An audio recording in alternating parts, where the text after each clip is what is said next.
Hello and welcome again to an opportunity that we have to hear the testimony of someone whose life has been changed by God and subsequently is impacting the community and the society that he lives in.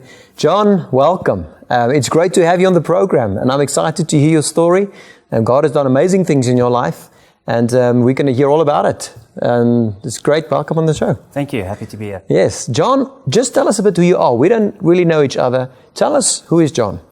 I'm 36 years old, from Pretoria originally. I'm blessed with a wonderful wife and a wonderful family and friends. I'm the Senior Monitoring and Evaluation Advisor for the Foundation for Professional Development. We do community-based HIV counseling and testing. I'm here to tell my story of what God's done in my life. Just tell us, John, when did your journey with God start? My journey with God really started in the year 2000 when I was in matric. Okay. Actually at Doxa Deo Brooklyn campus, I had an encounter with God there, and that's where it was. I always grew up in a Christian home, but that's where it became a personal relationship. I dwindled off the path for a while at varsity, but since I would say 2006, April 2006, there was a real deepening in my relationship with the Lord. Oh, wonderful. John, now, life is an interesting thing. We all have a bag full of experiences and things, and you've got a very special one where God really took you through deep waters. Tell us your story, John. Well, firstly, I was probably the healthiest person you'd ever meet. In my entire life, I had missed one day of school for being ill and one day of work. The day I missed school was because I fractured my knee in a rugby match the night before. And the next morning, after going to the doctor and having x-rays done, I walked to school to tell my coach I'd probably be out for a few weeks. And that day of work that I missed was because I had to get an operation on that knee. And that following Monday I was back at work. So I was never sick. And then suddenly on the 15th of December 2013, I started getting these weird symptoms. Initially I thought it was hay fever, but terrible headaches and dizziness, etc. And it just got worse and worse as the week progressed. Long story short, I was in and out of hospital for a few days, and then on the 22nd of December, I was admitted after not being able to urinate for more than 24 hours, having these immense headaches, and no medication or IV medication helped for it, at least not for any period of time. Okay, that's a big shock on the system. Big time. How soon did you get an answer to what your situation was? Well, initially, there was a lot of confusion. So the doctors tested for anything, being the 23rd of December and Christmas period, staff was limited. But eventually on the 31st of January 2014, I was positively diagnosed for a disease that my neurologist said initially, he thinks I have it. But the problem with the diagnosis is it's symptomatic. So you need to have enough damage in order to know what it is. So the condition I was diagnosed with is an autoimmune disease called neuromyelitis optica, or Devick's disease. So essentially your immune system attacks your optic nerves and your spinal column. And you need damage on your spinal column, a lesion that's at least 3 vertebrae long, in order to have a positive diagnosis. Sure, okay. So from there, downhill, what happened since? From there, it was in and out of hospital all the time. My condition was particularly aggressive. The average NMO client, or patient rather, has between 3 and 4 attacks a year. I had 11 in the first 15 months. So over that 15-month period, I had spent approximately 90 to 100 nights in hospital. Sure. And that 11th attack was the big one. Okay, so what happened after that attack? That one completely blinded and paralyzed me. Sure. So I literally couldn't see a thing, and I couldn't move a toe. I was completely dependent. So on the 30th of March 2015, I was officially blind and paralyzed. So when you hit that, I mean, obviously your mind is still active, and you need to analyze where you're at. What happens in that? What happened at that moment? So honestly speaking, in the first couple of days, I was nowhere. My mind was not there. But here from the 5th of April, I started understanding what's going on around me, and I realized the depth of what I'm facing. And I asked my neurologist that day, I believe it was a Sunday, but I might be mistaken. I asked him, so what does my giant look like? He said to me, he thinks that I'll see again, but I'll probably never read. And he said that if I was ever to walk again, it would not be in 6 months.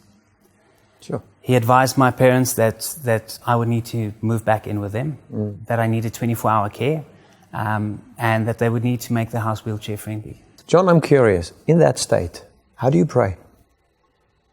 So my prayers were somewhat angry, but not so much angry at God, more angry at the situation. So on the night of the 7th of April, the reality hit me. And I realized that I'm in this for the long run and I cannot do anything. Literally the only thing I could do for myself was brush my teeth. I had an electric toothbrush and I could hold it with both hands.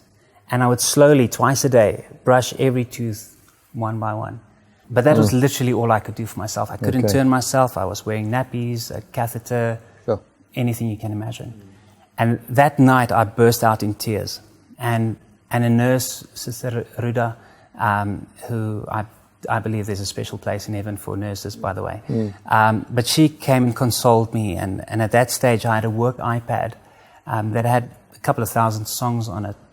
And she proceeded to put my headphones in my ears. And obviously when you're blind, it's very difficult to skip songs on an iPad. So two songs played back to back. The first one was Go the Distance by Michael Bolton.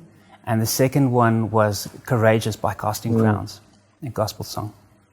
And I lay there and I prayed to the Lord and I said, why this? Why me? Why not that guy? And I mentioned someone's name. Someone's who I've never mentioned his name again. But I realized at that moment that, Jean, you're not being the person that you want to be.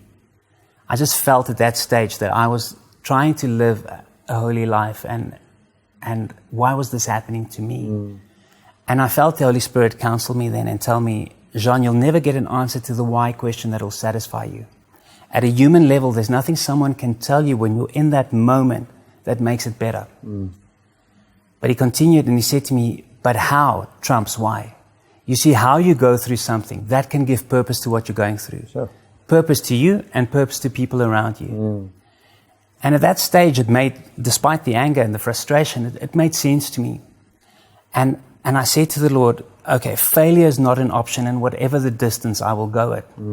But I feel like I'm breathing and I'm dead. I can't do anything for myself. How can I make my how trump my why? How can I find purpose in my situation? And I desperately prayed to the Lord and I said, just give me an opportunity. And the next day, God came through and He sent 4 people on my way. 3 complete strangers and a nurse that I had sort of known. Now, the one person had marital issues, the other was unhappy at work, the one was unemployed, and the nurse had particularly difficult children. And that was in hospital? That was in hospital, while I'm laying in that condition. Blind, paralyzed. They randomly walk up to my hospital bed and start talking to me. And I had an opportunity to speak life into their situations while I was in that situation, in a seemingly hopeless situation or lifeless situation. That afternoon, on the 8th of April 2015, my toes started moving for the first time. 10 days later, I was to walk with a walker for 10 meters approximately, which was miraculous. And on the 28th of April 2015, I got out of the wheelchair for the last time. Wow, such a short time, eh? And that's a miracle from God. Incredible. Absolute miracle. And it's amazing how it starts with that prayer. Say, God, I don't understand, but I will trust you and use me where I am now. Because many times we hear people getting excited about a calling from God, but they're not satisfied with the circumstances in which to give expression to that. And how God amazingly answered you at that process. Lastly, John, that's not the last time people came to you. Your testimony is going far and wide. Just tell me shortly, what has God done since? So the most incredible thing about this whole story is what God has done in my life and through my life since then. In September, on the 17th of September, my neurologist wrote a letter to Discovery, and I was just copied on this email. And this was 6 days after I had met my wife, Susie. And so he wrote this letter to them, and the first paragraph was just 4 words. It said, a modern medical miracle. His words to me personally were that medical science cannot do what happened here. I can only describe it as a miracle. Wonderful. And since then, between Susie and myself, we've had between 3 and 5 opportunities to share the testimony every week. Since then. And that includes one-on-one conversations, preaching it in groups, churches, multiple churches. I wrote up my testimony and shared it via email, and it went viral. And one person from America actually sent me an email. And I could see from the trail of the emails that had been forwarded to groups 5 times before she sent me an email. Really? And she asked me, for advice and what did I experience, what were my thoughts, and I remember writing to her that I asked God, I told God that I realized that the miracle is not in my hands, but I will do everything in my power to make the soil as fertile as possible for that miracle. Sure.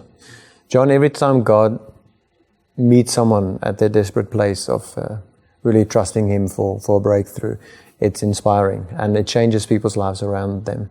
I want to honor you for coming today. Thank you so much. To hear your testimony, we honor God for His powerful intervention and the way that He's not only used you then, but continuously make Himself known to people through your testimony. Thank you for coming. Thank you so much. And may the testimony still reach so many people after this even.